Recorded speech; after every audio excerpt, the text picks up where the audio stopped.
Let me ask you this: if the Niners get the number 1 seed, do you think Brandon Aiyuk has a change of heart and comes back to the team? Dude, okay, this I could actually maybe see. Like, I could see it for a couple reasons. One, because his stock could go up. Could you imagine if he comes back, wins the Super Bowl?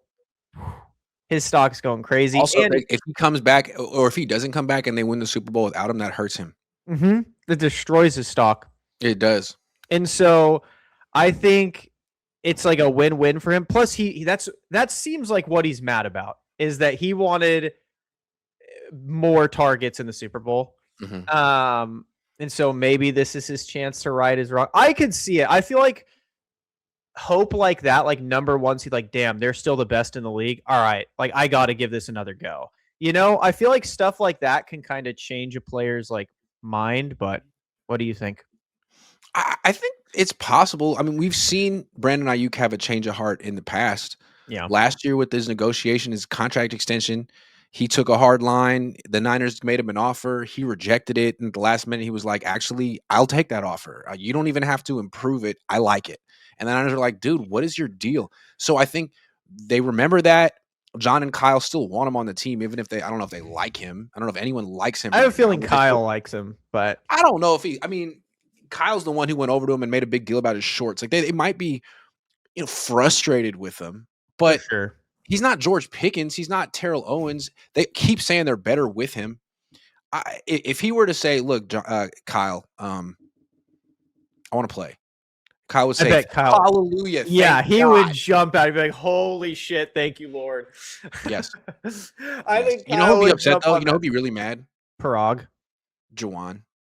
Oh, Jawan, yeah, but I'd be like, I don't care. Sorry, Jawan. We got BA back, bro. We got a top tier receiver back in the league. I wouldn't be surprised. He's flip flopped in the past. If they go on a playoff run without him, it doesn't help his cause. If he comes back and they go on a playoff run with him and he plays decently with no training camp, it does help his cause. And even this, imagine he just takes the offense to the next level. That really helps his cause. Like, look at this. I came off after almost 2-year hiatus, and I still took this team to an elite level offensively. That's how good I am. Like, say what you want about Brandon Aiyuk, but a lot of people act like Brock Purdy's self-made and he owes nothing to Brandon. But yeah, Brock never would have made it no. to a Super Bowl if Brandon hadn't caught that duck of a pass that hit the defender in the face. That should have been that game-losing interception. Bro, Brandon and Juwan, that entire playoff run, were making grab after grab after grab. Like, every game, it was like, how the hell did you catch that? And then the Packers game, same with Juwan. How the hell did you catch that? It's like, none of these throws were like, oh my God, Brock Purdy dropped it in the bucket and made it so easy for them. Yeah. I would love to see BA come back. I love BA, man. He's my boy. I think I was against them extending him. I felt like I saw this coming, but they did, and now they're sort of faced with cutting him for nothing, and that just seems so unacceptable. And I think it's interesting how maybe the Niners thought they didn't need him, maybe Brock thought they didn't need him, but like look at him now. Yeah. What is Brock without Brandon Aiyuk? Maybe if they were to get Justin Jefferson, that would change things. But right now, Brock's game, what makes him different than Mac? From the pocket, he's a worse version of Mac. He's Mac, a shorter Mac with a weaker arm. Yeah. But what makes Brock potentially better than Mac is the ability to get out of the pocket, extend the play, and his eagerness to push the ball down the field. That's an option when you have George Kittle and Deebo Samuel and Brandon Aiyuk, and you're holding the ball for 4 seconds, and defenses can't cover those guys that long. But if your guy is Jawan, yeah, you could cover Jawan for a day and a half. He's moving in slow motion. And that's my thing. Like, if BA did come back, Brock Purdy instantly looks better, right? Because I don't think Brock Purdy long term can play without like a true receiver one like BA. Like, I know we're going to talk about it. Is going in the tank without his true number one wide receiver. Like Joe Montana never had to play in that situation, or Steve Young. You need receivers. Yeah, like, and I know we're going to talk about it, but this is why I'm saying, like, if you're not going to bring BA back, you need to make a move for a great receiver. Not good, not Pearsall, not Jawan, not a bunch of good DJ players, Moore, not DJ Moore, an elite talent, because we saw how good Brock could be in an offense that has an elite receiver. Like, It's one of those things, man, where, and a thing is too, like with BA's attitude, like say people don't like him. People didn't like Dion when he was in San Francisco. I like, players didn't like him, coaches didn't really like him, and he still won us a Super Bowl. Because when you're that good and you could change the team that much, you got to just kind of let him fly. How many wide receivers aren't headaches?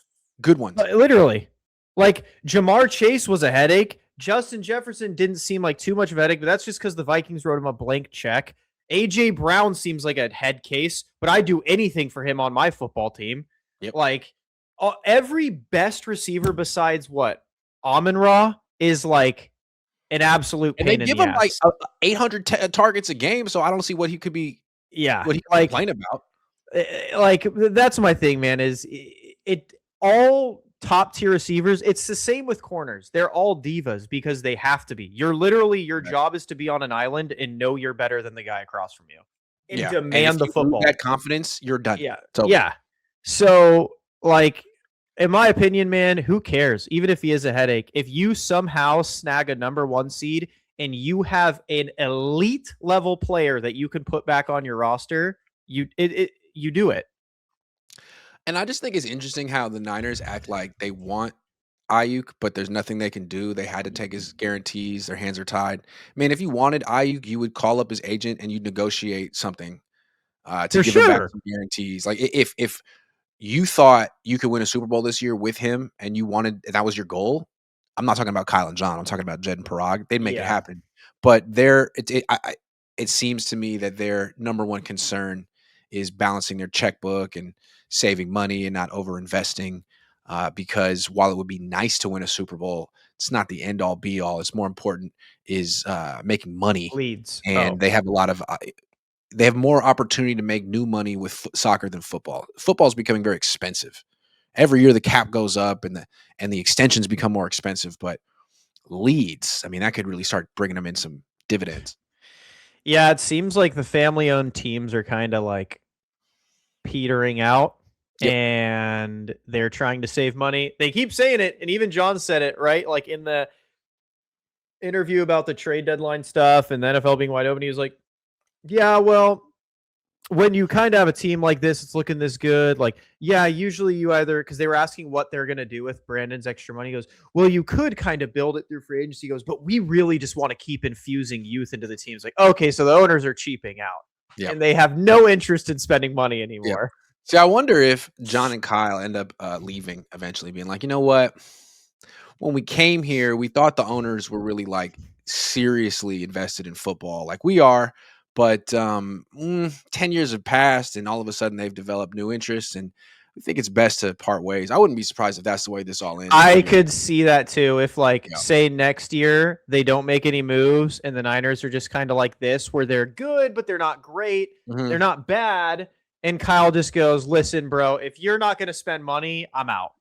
And John does the same thing. If we're not going to be able to spend and try to put together a championship team again, I'm out.